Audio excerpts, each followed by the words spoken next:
Hey guys, this is C-Console. I thought I'd do a little tech vid here.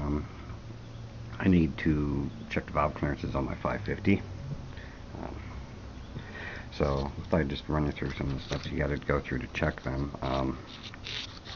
This particular engine has shim over bucket style valve train in it, uh, which means there are no screw type adjustments in it.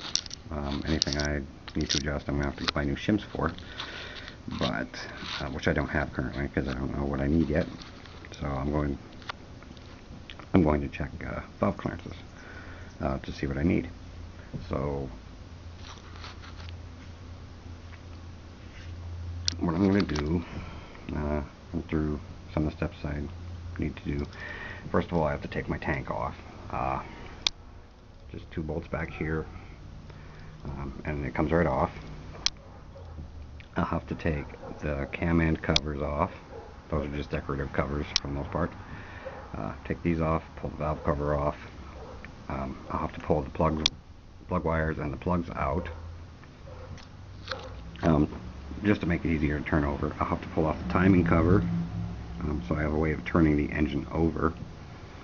And I also need some tools.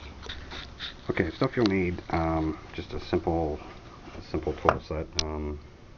This one is what I keep in my shed for working on stuff real quick, so I don't have to drag my tools out of my basement for my big toolbox. Just some wrenches, SA and metric. Most bikes like this one that will take metric, most Japanese bikes at least. This also has SA and metric. A manual, very important. If you're ever going to work on your bike, make sure you have a manual. They're indispensable. Even if the procedure is straightforward, you'll need things like torque specs. That's a lot of what I use it for, is torque specifications, valve, clearances, for bearings or whatever, valves, stuff like that. There's a little side note on the manual. There are places on the internet you can actually download a service manual for a lot of bikes. I'll try to put some links up if I can remember, or you can just message me for them, where you can actually download them as a PDF file. It's nicer to have it in hand. I prefer to have a paper book in my hand, where I can actually take it with me to where where I'm working on the bike or whatever, and be able to look through it. One more thing, you might want to check out forums for your particular bike. There are a lot of forums out there, motorcycle forums. Mine Suzuki GS's have a forum in them, and that's where I get a lot of the information on how to fix it and how to diagnose it. I know there's a lot of other bikes that have forums too, for all kinds of bikes. Kawasaki or Honda or Yamaha, whatever.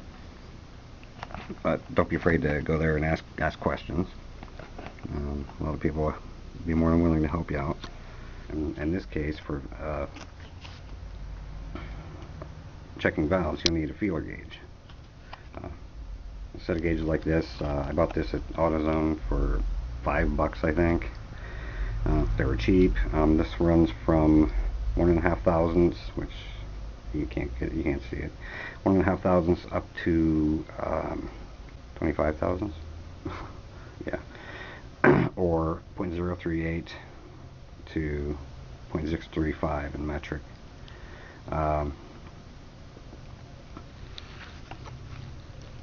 So the tools are cheap. It's real easy. At least this tool's cheap. This I think these together cost me probably $130 total, and it's not a half bad little set. It's missing a few things that I do need, but it works.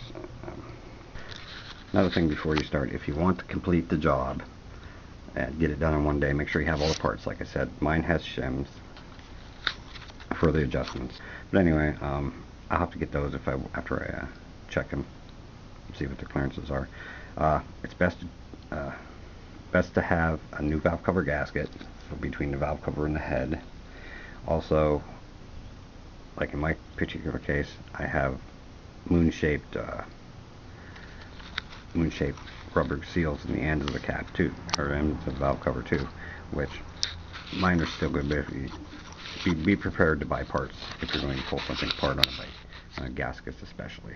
I'm going to see if I can get away with knocking mine off without having to replace the gasket, because this gasket's really new. It's actually been replaced by me a few years ago, but I've only ridden the bike a few times since probably 5-6 times since I originally put this engine back together. So it's a fresh gasket, doesn't have a lot of miles on it, probably 30 miles on it, so it shouldn't be all that stuck. But other things, maybe silicone RTV, black silicone RTV can be a good thing if you need it in some places. I don't recommend it to replace gaskets, especially on a bike, unless it's recommended. Stuff like that. Rags, of course. You're gonna want rags. Old t-shirts or towels, you know. That's it as far as that goes.